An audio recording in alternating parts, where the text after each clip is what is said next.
বিসমিল্লাহির রহমানির রহিম।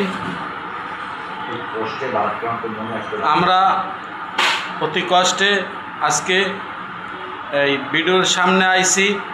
বিএমপির দুর্দিনের কর্মী ছিলাম, অনেক মূল্য ছিল, অনেক দাম ছিল, অনেক সম্মান ছিল, অনেক ইজ্জতও ছিল।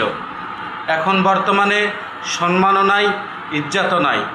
জালকাঠি যুবলীগের নেতা জিয়া জাকিরের সাথে আরও কিছু নেতা ধরা পড়ছে। একসাথে তারা একসময় এই জালকাঠি শহরটারে রাজত্ব চালাইছে। গুন্ডামি, মোস্তানি, রংবাজি, চাঁদাবাজি সব কিছু করছে। এখন তারাই এই বিএনপির সাথে মিশা একসাথে ভালোই সম্পর্ক রাখিয়া আজকে জিয়া জাকির জালকাঠি অ্যারেস্ট। জিয়া জাকিরে কোর্টে আনছে। আমাদের বিএনপির কিছু নেতাকর্মীরা নেতারা আছে, তারা আদান প্রদান করিয়া সুন্দরভাবে তাদের সাথে সম্পর্ক ভালো রাখিয়া এমন কাজ করতে আছে জানি জিয়া জাকির মনে হইতেছে যে সে বিএনপির বিশাল বড় এক নেতা।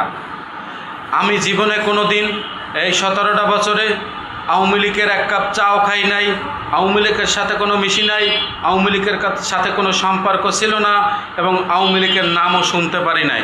সবসময়ের কালে ছিল বিএনপির স্লোগান, সবসময়ের কালে ছিল বিএনপির আন্তরিকতা, সবসময়ের কালে ছিল বিএনপির সম্মান ইজ্জত নিয়ে বাচ্চা থাকমু। এটা হইলে কথা। বিএনপি একটা শান্তি সুন্দর একটা দল এবং পবিত্র দল। বিএনপি সবসময়ের জন্য সম্মান করে এবং মানুষকে ভালোবাসে, অসহায় নিরহ মানুষের পাশে থাকে। আমরা কি দল করলাম এখন মনে হয় কি জানেন? আমরা মনে হয় যে আওয়ামী লীগ করেছি, যারা আওয়ামী লীগ করেছে তারা মনে হয় যে বিএনপি করেছে। এখন বর্তমানে এই পরিস্থিতি হয়েছে।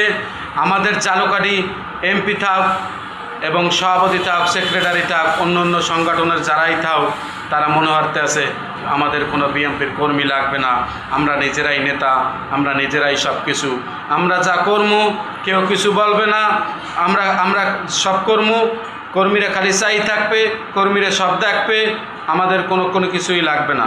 তাই আপনাদের যদি কোনো কিছুই না লাগে, আমি 17টা বছর যে এই আন্দোলন সংগ্রাম করেছি এবং বিএনপির সাথে ছিলাম, তাহলে আমার জীবন জৈবন সব কিছু নষ্ট করে দিলাম, আমার মাইয়ে পোলার খাবার রিজিক সব কিছু নষ্ট করে দিলাম। কিসের কারণে দিলাম? আমি বিএনপিতে আইছি, আমি তো কারো কথাই নাই, আমার মন দিয়ে আইছি, আমি ভালোবাসি বিদায়, এই কারণেই তো বিএনপিতে আইছি। আপনারা যদি এখনও এইভাবে করেন, এক সময় আপনাদের ভুল আপনারা বুঝতে পারবেন, ওই সময়কালে আপনাদের পারতলায় মাটিও থাকবে না। আওয়ামী লীগ এমন একটা খারাপ জিনিস, ঠিক আছে?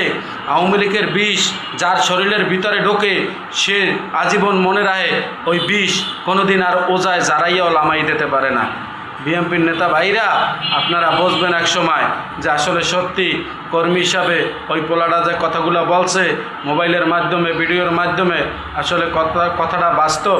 এটাই সত্যি যে আওয়ামী লীগ অনেকই খারাপ। আজকে দেখেন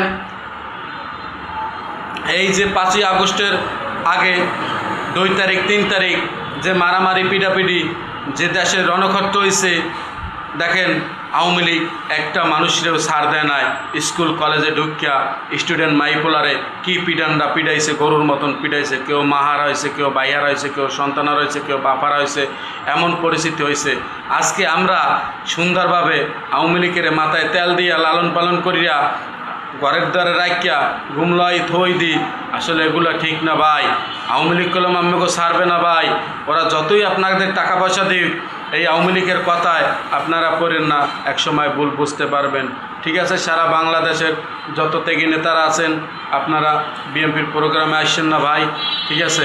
বিএনপির বাড়ি করা লাগবে না দল, আমাদের আর লাগবে না। তা আমরা কর্মীরা যারাই আছি সব একটাই কিয়া দেন আগামী নির্বাচনের সময় কি দেখান যায় এইটা আমরা দেখাই। সবাই ভালো থাকবেন। আসসালামু আলাইকুম। আমার বক্তব্য যদি খারাপ লাগে আমারে মাফ করে দেবেন। বিএনপি ভালো থাক, বিএনপি সুখে থাক, নেতারা ভালো থাক, নেতারা টাকা হোক এবং ইলিশ মাছ কিনুক এবং বিদেশের বিষয়টাও হোক। সবাইকে আসসালামু আলাইকুম।